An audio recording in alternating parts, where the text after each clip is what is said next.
Қайырлы күн қыздар, менің каналыма қош келдіңіздер. Бүгін сіздермен осындай өте дәмді болып шығатын донер дайындайтын боламыз.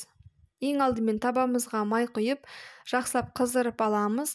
Қызып тұрған табамызға тауықты жіңішкелеп турап, майға салып, жақсылап қуырып алатын боламыз. Тоз бұрыш дәмдеуіш қосып, бір 5-6 минут қуырып аласыздар. Қуырылып болып қалған кезде үстіне пияз салып, тағы да 1-2-3 минут қуырып аламыз. Тауығымыз жіңішке болып турағандықтан, ол тез піседі қуырған уақытта. Мінекей, біздің тауығымыз дайын болды. Небәрі 7 минутта қуырылып болды. Енді майонезімізге кетчуп қосып, соус дайындап аламыз. Лавашымызды алып, осында домалақ лаваш алған дұрыс болады, қыздар. Оған соусты жағып шығамыз. Оның үстіне қуырылған тауығымызды саламыз. Тауықтың үстіне туралған қияр салып шығасыздар. Осы қиярдың үстінен тағы да 1 қасық соусты құйып өтетін боламыз. Одан кейін туралған қызанақ салып шығасыздар. Бұдан кейін де тағы да 1 қасық соусты құйып шығамыз, барлық жеріне жағып. Картошка фрейімізді алдын ала қуырып алып, осылай фрейді салып шығасыздар.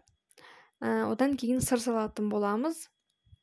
Мінекей біздің донеріміз дайын болды. Енді осыны орайтын боламыз. Лаваштың 2 жағын тура видеодағындай етіп, ішке қарай қайырасыздар да, осылай орап шығатын боласыздар. Мінекей дәл осындай етіп орап алсаңыздар, донерларыңыз дайын болып шығады. Міне енді осы дайын болған донерімізді қызып тұрған табада 2 жағын қарып алатын боласыздар. Май ештеңке құймаймыз, тек қана қызып тұрған табаға осылай 2 жағын қарып аласыздар. Сол кезде қытырлап дәмді болып шығады. Міне біздің донеріміз дайын. Рецебі өте оңай. Осылай ортасынан бөлген кезде іші толық, дәмі керемет болып шығады. Жасап көріңіздер қыздар.